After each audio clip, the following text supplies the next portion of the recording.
আরে বললাম না খাবো না এখনকার মেজাজটা গরম করে রাখতে দেখো না এখানে পড়ালেখা করতেছে এটা কাজ জরুরি কাজ আবার দে সরাও তো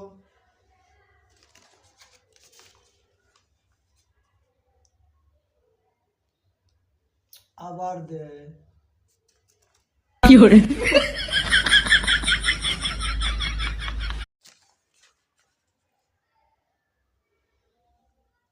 আরে বললাম না খাবো না এখনকার মেজাজটা গরম করে রাখতে দেখো না এখানে পড়ালেখা করতেছে এটা কাজ জরুরি কাজ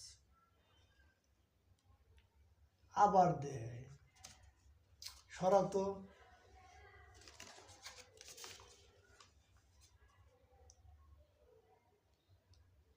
আবার দে